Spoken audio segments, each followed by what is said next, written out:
guys and gals, Undead 12335. Sorry for the slight echo. I'm in a different room. I'm actually in my living room today. And I'm going to be doing another game in my classic game review series. This is going to be on the first Battlefield I ever played. Battlefield Bad Company 1. This game was revolutionary at the time. I remember I got it back whenever I had issues with my Xbox's hard drive. Something went wrong with it, and I had to send off for it. And back in the day, Xbox, well, Microsoft in general, would just take. It took them 3 months to send me a new hard drive, and I'm like, in that time, I could have saved the money and went and bought a new one. But I mean, I was a lazy kid, so I didn't really care.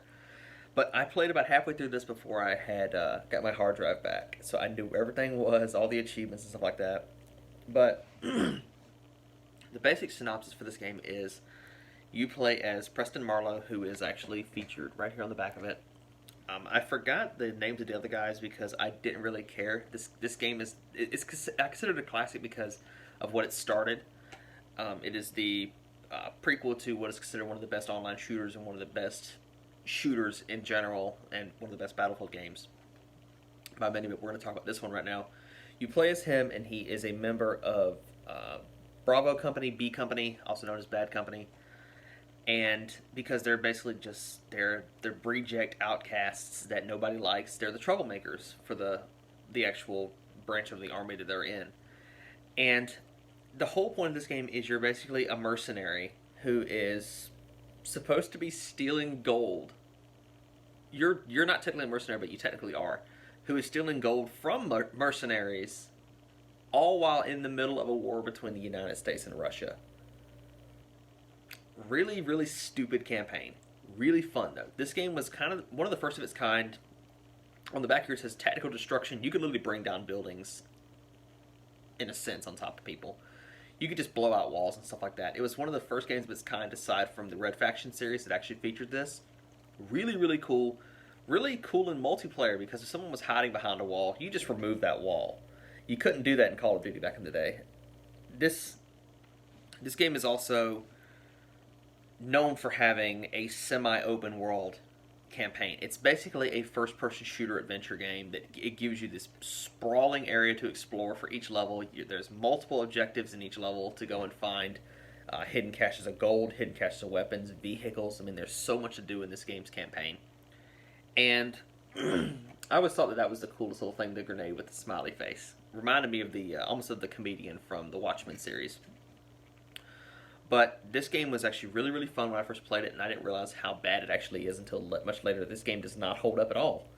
This game has really, really bad weapons. It takes way too many bullets to kill, and everything just...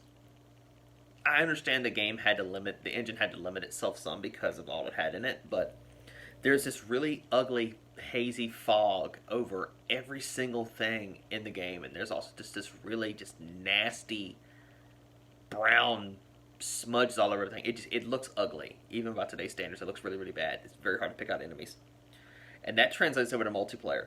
The multiplayer for this game, it's bad. It's really, really, really bad. There was only one mode, Gold Rush, and it was basically whoever can spawn kill somebody the most. There were a lot of cheaters in this game when it first came out, and there are a lot of cheaters years later.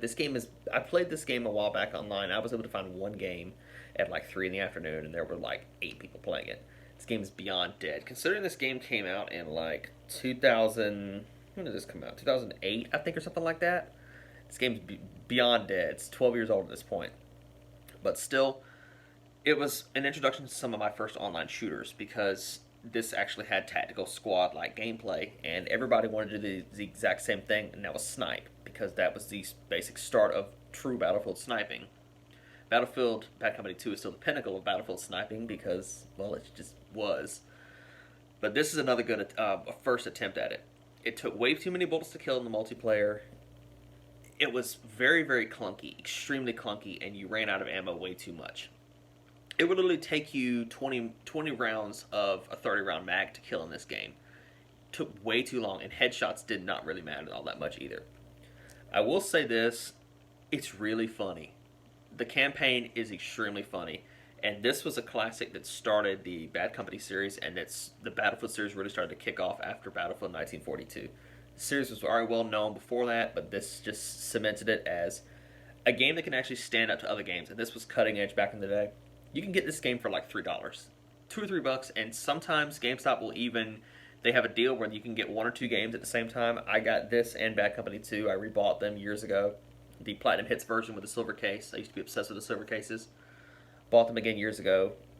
I think I paid like $6 for both of them combined. So go out, check it out. This is a classic that should not be missed. And I promise you, once you finish this, like I said, the story's pretty bad, but once you do finish it, you're going to be wondering what's going on with Bravo Company for Part 2. Anyways, guys, that's all for that one. I hope you like the different lighting. I'm going to try to do videos here even more now. I just started my new job. Actually, I started tomorrow, and I'm going to be jacking their Wi-Fi to be uploading some stuff like that. So, yeah, anyways, guys, let me know what y'all think. Thanks for everything, and as always, I'll see y'all later.